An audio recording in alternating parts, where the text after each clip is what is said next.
Hello friend, কেমন আছো? শুভ সকালের শুভেচ্ছা রইল সবার জন্য। তো দেখতেই পাচ্ছ আজকে আমাদের এখানে অনেক বৃষ্টি পড়ছে। তোমাদেরকে দেখাচ্ছি, দেখতেই পাচ্ছ অনেক বৃষ্টি, তো ঝড় বৃষ্টি পড়ছে।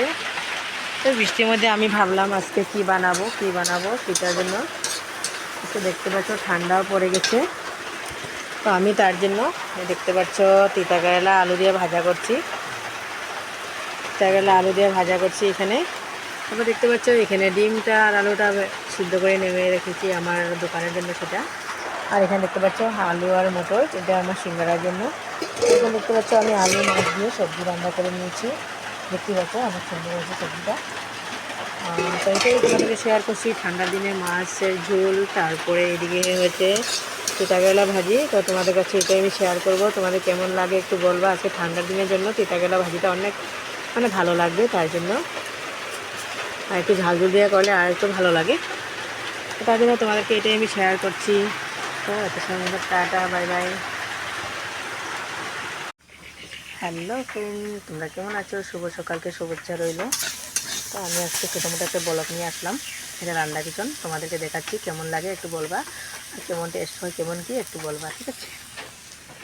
এই দেখতে পাচ্ছ আমি এখানে মিষ্টি কুমড়ের স্বাদটা নিয়েছি। আর এখানে দেখতে পাচ্ছ মরিচ, লঙ্কাটা ভেজে রেখেছি। এখানে দেখতে পাচ্ছ রসুন আর কালো জিরে ভেজে রেখেছি। তো সেগুলো দিয়ে আমি একটা বাটা বানাবো আজকে, অনেক টেস্টি হয়, বাটাটা অনেক ভালো লাগে তার জন্য। আর এখানে দেখতে পাচ্ছ আমি কচুর লতি কাটছি, এটা আধা কাটতে বাকি আছে, এখনও কাটি নেই, এটা বাকি রয়েছে। আর কচুর লতিটা বানাবো শুকনো মাছ দিয়ে বানাবো, শুকনো মাছ দিয়ে বানালে একটু টেস্ট হয়। আর এখানে দেখতে পাচ্ছ আম এনে রেখেছি, দেখতে পাচ্ছ আমগুলো দিয়ে একটু টক বানাবো, একটু টক করে নেবো আজকে। তারপরে এখানে দেখতে পাচ্ছ আমি আলুটা ছেলে রেখেছি আর ছুলে। তারপরে এখানে দেখতে পাচ্ছ ডিম আছে অনেকগুলো থেকে ডিম সবগুলো বানাবো না, 5টা বানাবো, আর বাকিতে সব দোকানের জন্য। এইটাই ভাত তো নেমিয়ে রেখেছি, দেখতে পাচ্ছ সকাল সকাল আমার ভাতও হয়ে গেছে। আর এখানে দেখতে পাচ্ছ আমার দোকানের জন্য মটরও হয়ে গেছে, মটরটা আজকে বেশি কিনে। হাই গাইস, শুভ সকাল। তো দেখতে পাচ্ছ আমি স্নান করে এখানে মাত্র পুজো করে আসলাম। তো এখন ছোটো মোটো একটা ব্লগ করছি, তোমরা দেখে নিও। আমাদের এখানে অনেক বৃষ্টি পড়ছে, দেখতেই পাচ্ছ অনেক বৃষ্টি, সকাল থেকে বৃষ্টি দিচ্ছে। আজকে 3 দিন হয়ে গেলো বৃষ্টি একদম জল জমা হয়ে গেছে, দেখতেই পাচ্ছ।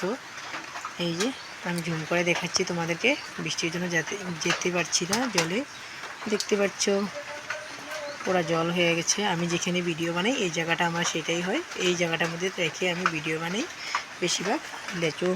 এখানে লেচু গাছ আছে, দেখতে পাচ্ছ লেচু গাছ।